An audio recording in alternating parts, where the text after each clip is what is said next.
चलिए अगला क्वेश्चन है। अगला क्वेश्चन हम लोग देखने वाले हैं मैट्रिक्स से।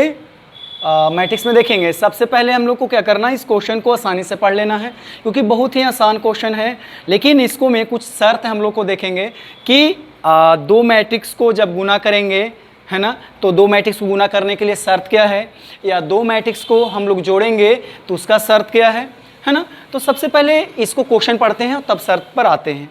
देखिए कह रहा है कि assume X Y Z W और पी, है ना, 5 मैट्रिक्स आपको दे दिया गया है और पांचों मैट्रिक्स का ऑर्डर दिया गया है। यहाँ पर देखिए पहला का है 2/n, दूसरा का है 3/k, तीसरा का है 2/p और चौथा का कितना है n/3 और फिफ्थ का कितना है p/k। पांचों मैट्रिक्स का ऑर्डर दिया गया है। लेकिन अब क्या कह रहा है इसमें, देखिए इसमें क्या आ रहा है, the restriction on n k and p so that pw plus wy will be defined R. n k और p में रिलेशन क्या दिखाना है ना, वो यहाँ पर ऑप्शन बता रहा है। देखिए इसको छूट गया, यहाँ पर लिख देते हैं। तो देखिए 5 गो आपका जो मैट्रिक्स दिया गया है, पांचों मैट्रिक्स का ऑर्डर दिया गया है। पांचों मैट्रिक्स का देखिए x का दिया गया ऑर्डर ए, y का दिया गया इतना, z का इतना, w का इतना और p का इतना दे दिया गया है। तो कह रहा है इसमें कि इसका मान क्या होगा, इस एक्सप्रेशन का दिया गया है। तो देखेंगे इसमें हम लोग लिखते हैं p w प्लस WY ये दिया गया है। दो मैट्रिक्स को गुना किया है, फिर जोड़ा है, फिर दो मैट्रिक्स को गुना किया है।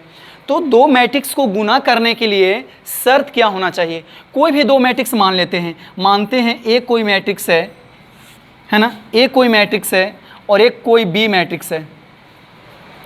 इसका ऑर्डर है R1 C1, इसका ऑर्डर है R2 C2। तो दोनों मैट्रिक्स को क्या करना है, हमको गुना करना है। तो दोनों मैट्रिक्स को गुना करने के लिए शर्त क्या है कि इस मैट्रिक्स का कॉलम और इस मैट्रिक्स का रो दोनों क्या होना चाहिए, बराबर होना चाहिए। दोनों मैट्रिक्स का अगर है ना ऑर्डर क्या बोलते हैं इसको, कॉलम इसका रो बराबर अगर हो जाए तो दोनों मैट्रिक्स को क्या कर सकते हैं, हम लोग गुना कर सकते हैं। दूसरा शर्त, दो मैट्रिक्स को ये ले लेते हैं, दो मैट्रिक्स को जोड़ना है, सम करना है। तो दो मैट्रिक्स को जोड़ने के लिए क्या करना पड़ेगा, दोनों का ऑर्डर इक्वल होना चाहिए। ऑर्डर इक्वल जैसे इसको ऐसे लिख लें R/C, यानी कि इस मैट्रिक्स का R तो उस मैट्रिक्स का भी R, जितना R में यहाँ पर रहेगा रो में उतना यहाँ भी R में रहेगा। मतलब इसका है ना कहने का है कि इसका ऑर्डर इक्वल होना चाहिए। इसमें रो कॉलम और इसमें रो कॉलम दोनों क्या होना चाहिए, इक्वल होना चाहिए। तब दोनों मैट्रिक्स को क्या कर सकते हैं, जोड़ सकते हैं। ये दो शर्त को हम लोग देख लिए, क्योंकि गुना कब कर सकते हैं और जोड़ कब सकते हैं। अब यहाँ पर देखते हैं बारी बारी से। देखिए P का ऑर्डर दिया गया है P/K, W का ऑर्डर कितना दिया गया है N/3, फिर यहाँ पर पुनः N/3 और Y का ऑर्डर कितना दे दिया गया है 2/n। ठीक है, तो 2/n दिया गया है। तो इसको कैसे बनाया जाए, देखिए कोई भी दो मैट्रिक्स को गुना करने के लिए उसका क्या होना चाहिए, CR बराबर होना चाहिए। इसका C इसका R बराबर, यानी कि यहाँ पर क्या शर्त हमको मिला, K बराबर N। K और N दोनों अगर बराबर हो जाएगा तो दोनों मैट्रिक्स को क्या कर सकते हैं, हम लोग गुना कर सकते हैं। अगला शर्त इसमें चलते हैं। अब दो है ना मैट्रिक्स को गुना करना है तो क्या बराबर होना चाहिए, इसका C और इसका R बराबर होना चाहिए। नहीं, इसका C और इसका R बराबर होना चाहिए। तो देखिए यहाँ पर हम ऑर्डर लिखे हैं ना, थोड़ा सा मिस हो गया यहाँ पर ऑर्डर। देखिए ऑर्डर यहाँ पर है 3/K, यहाँ पर ऑर्डर है ना। तो इसका देखिए इसका C और इसका R दोनों का क्या है, इक्वल है ना। अब दोनों इक्वल है तब क्या हो जाएगा, दोनों को हम लोग गुना कर सकते हैं, है ना। दोनों को गुना करनी, तो शर्त यहाँ पर क्या मिला हमको, K N के बराबर होना चाहिए। अब आगे देखते हैं यहाँ पर जब ये दोनों मैट्रिक्स को हम गुना कर लिए हैं, तो दोनों मैट्रिक्स को जब हम गुना किए,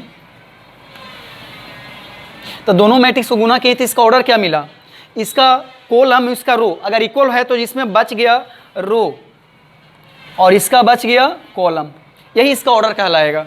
अब इसमें देखिए, इसमें कितना, इसका कॉलम और इसका रो दोनों इक्वल हो गया तो इसका ऑर्डर क्या बच गया, ऑर्डर देखिए इसका ऑर्डर बच गया है ना। ऑर्डर में क्या हो गया, इसका रो और इसका क्या कॉलम है ना, लिख लेंगे। अब यही इस मैट्रिक्स का ऑर्डर कहलाएगा। अब दो मैट्रिक्स को जब गुना करने के बाद क्या करना है, सम करना है, जोड़ना है। तो कोई भी दो मैट्रिक्स को जोड़ने के लिए, ये एक मैट्रिक्स बन गया, ये भी एक मैट्रिक्स बन गया। तो दो मैट्रिक्स को जोड़ने के लिए क्या करना पड़ेगा, उसका ऑर्डर इक्वल होना चाहिए। जिसका ऑर्डर इक्वल होने के लिए देखिए P किसके बराबर, N के, यानी कि दोनों का है ना रो इक्वल होना चाहिए। P बराबर N, एक शर्त मिला। और क्या बराबर होना चाहिए, देखिए तो 3 बराबर K, यानी K के जगह पर क्या होना चाहिए, K के जगह पर 3 होना चाहिए। हमको 3 शर्त यहाँ पर मिला है। अब ऑप्शन देखते हैं। देखिए ऑप्शन पहला है